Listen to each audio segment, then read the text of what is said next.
एक बार समझते हैं, चल के आगे स्लाइड खोलते हैं। देखिए स्मोक टेस्टिंग को क्या क्या बोलते हैं, confidence testing, build verification testing. अब देखिए यहाँ पे बिल्ड वेरिफिकेशन टेस्टिंग क्यों बोल रहा है और कॉन्फिडेंस टेस्टिंग क्यों बोल रहा है, इसका मतलब आप समझिए। पहले जब आप लोग काम करेंगे सॉफ्टवेयर इंडस्ट्री में, या आप लोग काम कर रहे होंगे, सपोज कुछ लोग काम भी कर रहे होंगे इसमें, तो आप लोगों को सॉफ्टवेयर टीम एक बिल्ड देती है। बिल्ड क्या देती है? Build is nothing but it is a set of code. तो जैसे ही बिल्ड देती है तो उसमें क्या होता है कि सबसे पहले क्विकली आपको ये देख लेना होता बहुत कम टाइम में कि ये जो बिल्ड आई है इसमें कोई इशू तो नहीं है ना, फटाफट। तो आपके पास एक सेट ऑफ टेस्ट केसेस होते हैं, कुछ आपके पास रखे होते हैं, लिखे होते हैं। तो उन टेस्ट केसेस को आप फटाफट रन करके एक एक करके देख लेते हो और चेक करके यार ये सारी चीजें सब काम कर रही हैं, बटन वटन सब अच्छे हैं, सबसे radio button functionality log in हो रहा है, ठीक है, सब कुछ हो रहा है। आप फटाफट देख लेते हो उसमें पहले बिल्ड पे सारी चीजें, रजिस्ट्रेशन बटन काम कर रही है, लॉग इन कर रही है, सब एक बार देख लेते हो, ओवर आप क्विकली करके देख लेते हो। क्रिटिकल फंक्शनलिटी आपकी काम कर रही है, हाँ कर रही है, तो उससे इंश्योर हो जाते हो कि ये जो है स्मोक बिल्ड है ये सही है। अभी ध्यान से समझना है, बिल्ड जो है कई बार बिल्ड आएगी, हर बार जो बिल्ड आएगी उसका हर बार रूप बदल जाएगा। एक समय के बाद जब 20 बिल्ड लगातार आ जाएगी तो 20वें नंबर की बिल्ड होगी तो उसको क्या बोलेगी, इसको ध्यान से समझना इस कंसेप्ट को। आपको टीम में क्या होता है, एजाइल में क्या होता है, या कोई भी मॉडल हो उसमें क्या होता है कि जो सॉफ्टवेयर टीम होती है आपको बिल्ड देती है बार बार। एक बार बिल्ड आई, पहली बार स्मोक आपने कर लिया फटाफट, आपको 4 बिग बग मिल गए सपोज।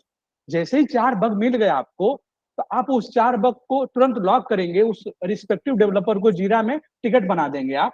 टिकट जब आप बना देंगे तो टीम के पास पहुंच जाएगा, तो फिर टीम उसको क्या करेगी कि दूसरी बिल्ड देगी, उनको फिक्स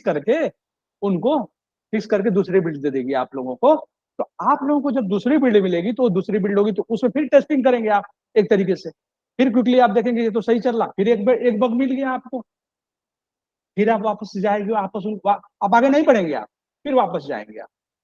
ये सब चीजें इसमें। बिल्ड स्टेबल रहना कि नहीं रहना चाहिए कि नहीं रहना चाहिए, मेन मेन मेन पर्पज आपका ये होता है कि आपका ये जो बिल्ड है स्टेबल है। और दूसरी चीज ये है कि अगर कुछ बग है तो तुरंत हाईलाइट करना है, बड़े लेवल पे आप तुरंत उनको हाईलाइट करना है इस बिल्ड। डिटेल में भी बता रहा हूँ आगे चल के मैं एक एक करके।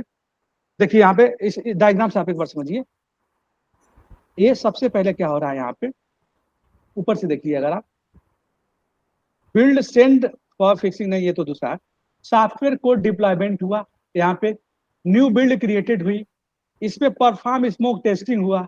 कुछ भी अगर यहाँ पे इशू आया तो बिल्ड रिजेक्ट हो गई, फेल हो गई, और फेल होने के बाद तुरंत फिर दोबारा से बिल्ड डेवलपर के पास भेजी गई और फिर से बिल्ड बनाई गई, फिर आपके पास आई।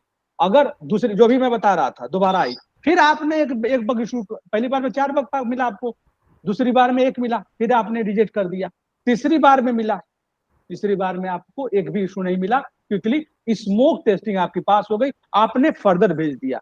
इसका मतलब ये नहीं हुआ कि आपकी टेस्टिंग यहाँ खत्म हो गई, ध्यान रखना, मैंने ये नहीं कहा कि टेस्टिंग खत्म हो गई, अभी टेस्टिंग स्टार्ट हुई है, टेस्टिंग खत्म नहीं हुई है।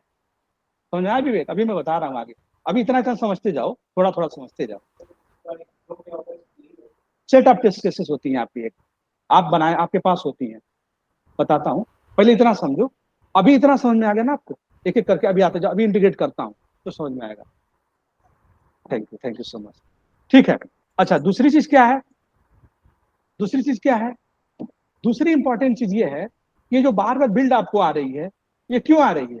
क्योंकि उस बिल्ड में कहीं ना कहीं कमियां हैं, कहीं ना कहीं डिफेक्ट है, कहीं ना कहीं बग्स हैं, तभी तो आ रही है ना आपको, ऐसे तो आ रही नहीं है। तो एक समय ऐसा आएगा कि बिल्ड पास हो जाएगी, तो पास हो जाएगी तो वो बिल्ड फर्दर टेस्टिंग के लिए भेज दी जाएगी, फर्दर टेस्टिंग के लिए भेज दी जाएगी, डिप्लॉयमेंट नहीं हो जाएगा अभी प्रोडक्शन पे। अभी बाकी हमारी जो टेस्टिंग है, रिग्रेशन टेस्टिंग, सैनिटी टेस्टिंग जिसको हम बोलते हैं, वो अभी बाकी है, ठीक है ना? बिल्कुल 100% करेंगे। हमारे टेस्टिंग का अप्रोच ही यही है कि हर बार जितने फेज से हम गुजर जाएं, जितने फेज से हम आगे बढ़े, उस फेज पे हम टेस्ट करें। इसीलिए यही सारी चीजें हैं कि आपको हर बार अलग अलग टेस्टिंग करनी पड़ती है। समझ में आ गया डिटेल में अच्छे से ना आप लोगों को? अभी और अच्छा आएगा, अभी